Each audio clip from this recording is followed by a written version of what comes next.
In the depths of the ocean off the coast of Fort Lauderdale, Florida, lies a haunting testament to what happens when good people make terrible decisions.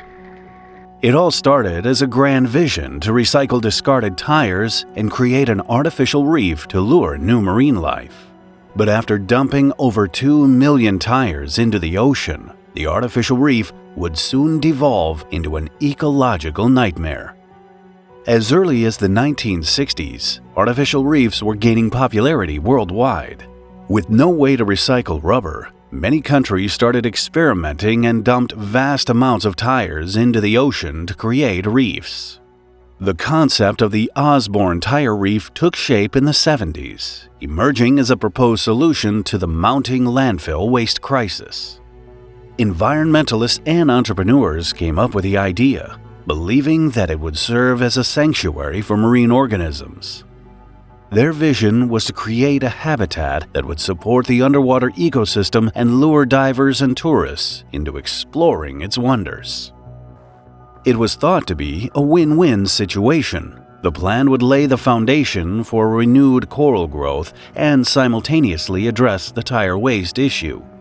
The intention behind the reef was noble, and the project garnered support from local authorities and environmental organizations. It even received government funding.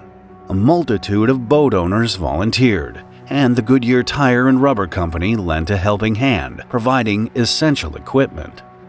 In 1972, the first bundle was transported to the site. Concrete jacks were placed on the ocean floor within a 50-foot diameter circle to establish the reef's foundations. The tires were bundled together and secured with steel cables and chains, forming interconnected structures intended to mimic the complexity of natural coral reefs. The bundles were then dumped without a strategic plan or placement, scattered across a 35-acre area at a depth of about 70 feet. As a symbolic gesture, Goodyear's renowned blimp graced the occasion, releasing a gold-colored tire to christen the site where the new reef would thrive. And so, the Osborne Tire Reef came into existence, with over 2 million tires at the bottom of the ocean poised for its transformative mission. By the 1980s, the dark reality of the ill-fated project began to unfold. While some tires were properly bound together before being submerged, others were discarded loosely after authorities permitted dumping used tires at the site.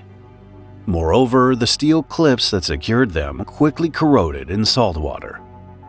As a result, the tires became untethered, allowing them to drift freely with the ocean currents. This uncontrolled movement not only disrupted any life that had managed to take hold on the reef, but also hindered further growth. They collided with the natural reefs of the nearby Florida Reef Tract, causing damage to coral and driving away fish. The region's frequent tropical storms and hurricanes further exacerbated the situation. The drifting tires smashed into corals, smothering them under a layer of tires. But it wasn't just the physical destruction that plagued the reef. The steel wire within the rubber caused entanglement hazards for marine life, disrupting their habitats and potentially causing injury or death. As they deteriorated and shifted, the tires released toxic chemicals into the surrounding waters. Heavy metals and hydrocarbons permeated the delicate marine ecosystem, poisoning the very life they were meant to nurture. Instead of bustling schools of fish, it became a desolate wasteland. In 1995, Hurricane Opal propelled nearly 1,000 tires ashore along the Florida Panhandle.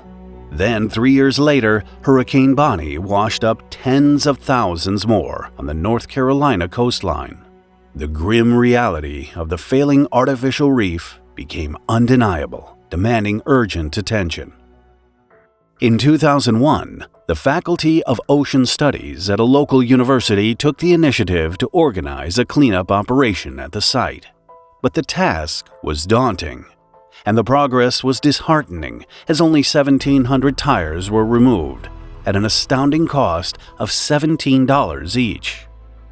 The projected cleanup cost was estimated at $30 million, hindering significant efforts for years to come.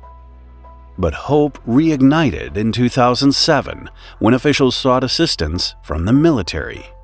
That summer, military divers started the retrieval operation.